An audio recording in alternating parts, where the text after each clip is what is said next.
दोस्तों, हमारे देश में प्यार के कई किस्से आपने सुने होंगे, लेकिन आज की जो घटना हम आपको बताने जा रहे वो थोड़ी अलग है। 15 वर्षीय नाबालिग लड़की ने अपने प्रेमी के साथ मिलकर अपने ही पिता और मासूम छोटे भाई की निर्मम हत्या कर दी। लड़की ने अपनी कुछ समय की मोहब्बत के चलते भाई और पिता की जान ले ली। आखिर उस लड़की ने ऐसा क्यों किया?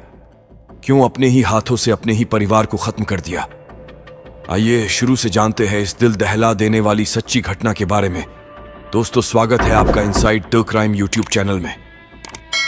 दरअसल कहानी की शुरुआत होती है मध्य प्रदेश के जबलपुर से, जहां एक लड़की काव्या, जिसकी उम्र लगभग 15 वर्ष है, वह अपने 52 वर्षीय पिता और अपने 8 वर्षीय छोटे भाई के साथ रहती है।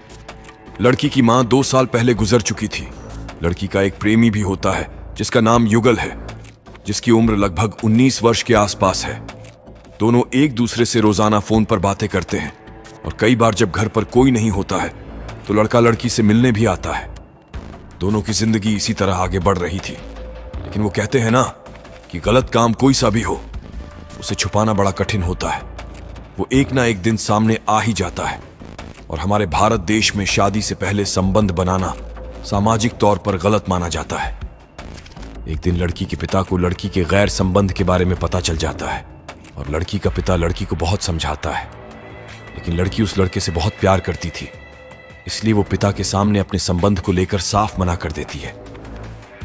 लड़की कहती है कि पापा, ऐसा कुछ नहीं है, हम सिर्फ दोस्त हैं। और पिता को समझाने के लिए लड़की से जो कुछ बनता है वो अपने पिता से कहती है, लेकिन उसके बाद भी वो उस लड़के से रोजाना बात करती है। और घर पर जब कोई ना हो तो लड़के आना जाना लगा रहता है। जब पिता के बहुत समझाने पर लड़की नहीं मानती है तो पिता को मजबूरन लड़की पर हाथ उठाना पड़ता है और उसके बाद पिता ने उसे उस लड़के के खिलाफ पोक्सो केस दर्ज करने के लिए दबाव डाला। दोस्तों, आपको बता दें कि पोक्सो केस नाबालिग लड़की के साथ बलात्कार करने के जुर्म में दर्ज किया जाता है। फिर पिता ने लड़की को अपने रिश्तेदार के वहां इटारसी भेज दिया। अब लड़की का उस लड़के से बात करना बेहद मुश्किल हो गया था, क्योंकि अब उसके पास मोबाइल भी नहीं था। जब भी वो किसी दूसरे का मोबाइल चलाती थी तो उस पर नजर रखी जाती थी कि वह किससे बात कर रही है। फिर लड़की ने दिमाग लगाया और मौज ऐप पर वह लड़के से बात करने लगी ताकि घर वालों को शक ना हो। लड़की ने लड़के को सारी बात बताई कि उसके पिता उस पर लड़के के खिलाफ रेप केस दर्ज कराने का दबाव बना रहे हैं। लड़के और लड़की के बीच काफी सारी बातचीत हुई और फिर दोनों ने के प्लान बनाया कि चलो, जो हमारे प्यार की रुकावट बन रहे हैं उन्हें ही रास्ते से हटा देते हैं। उन दोनों का पूरा प्लान तैयार था कि अब आगे कैसे और क्या करना है। इसलिए लड़की ने उसके पिता को फोन किया और उनसे घर आने की बात कही और कहा कि आप जैसा कहेंगे मैं वैसा करूंगी। और फिर क्या था, लड़की अपने घर वापस आ गई। जब लड़की घर आई तो ठीक उसी रात उसके पापा उसका भाई सो रहे थे। तभी लड़की का बॉयफ्रेंड हाथ में कुल्हाड़ी लिए बालकनी से चढ़कर घर में घुसता है और लड़की के पिता जो सो रहे थे उन पर कुल्हाड़ी से वार करता है और बेरहमी से उनकी हत्या कर देता है। तभी लड़की का भाई नींद से उठ जाता है, जिसकी उम्र महज 8 वर्ष की थी, और वह पिता की ऐसी हालत देख चिल्लाने लगता है। लड़का उसे चिल्लाते देख उस पर भी कुल्हाड़ी से हमला कर उस मासूम की भी हत्या कर देता है, जो कि उनके प्लान का हिस्सा नहीं था।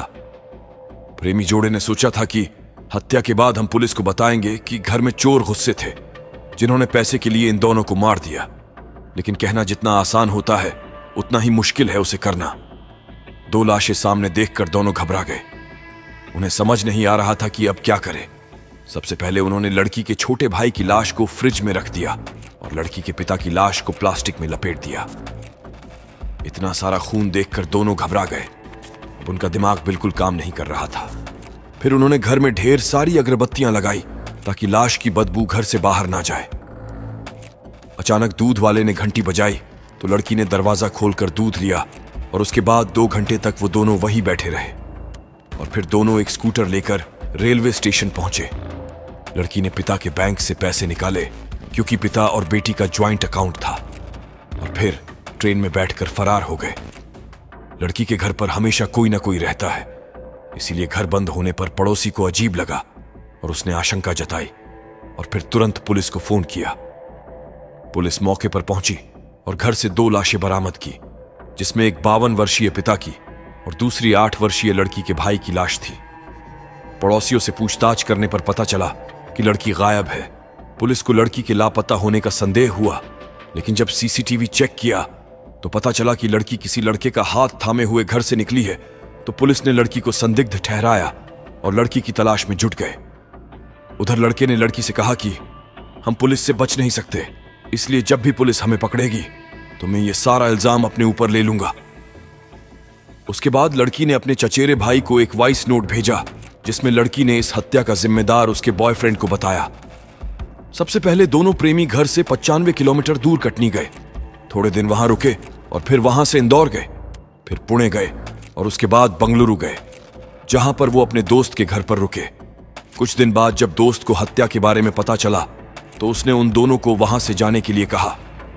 अपने दोस्त के द्वारा ठुकराए जाने पर वे दोनों ओडिशा, कोलकाता, गुवाहाटी, झांसी, मथुरा, वृंदावन और फिर चंडीगढ़ गए।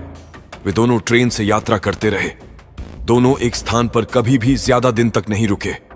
वो बस ट्रेन से ही यात्रा कर रहे थे। यही उनकी जिंदगी बन चुकी थी। उन्होंने अपना सारा पैसा यात्रा करने और ठहरने पर खर्च कर दिया था। वो लड़की अपने पिता के बैंक अकाउंट से पैसे निकाल रही थी। पुलिस ने बैंक से संपर्क कर उस लड़की के पिता का अकाउंट फ्रीज करवा दिया, तो उस अकाउंट से पैसे निकलना बंद हो गए।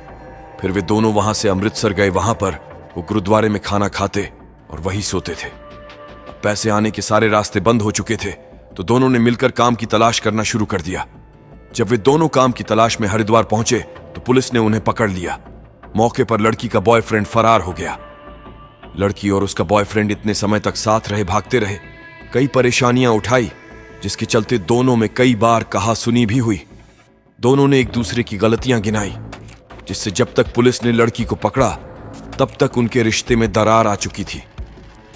इस घटना के कुछ समय बाद ही लड़के ने खुद पुलिस स्टेशन में आकर अपना गुनाह कबूल किया, क्योंकि उसे डर था कि कहीं लड़की इस हत्या का सारा दोष उसके ऊपर ना लगा दे। इसलिए उसने पूरा बयान दिया कि किस तरह दोनों ने मिलकर यह कांड किया। साथ ही लड़का भागते भागते काफी परेशान हो चुका था। लड़के को फर्स्ट पर्सन शूटर नाम का एक गेम खेलने की आदत थी।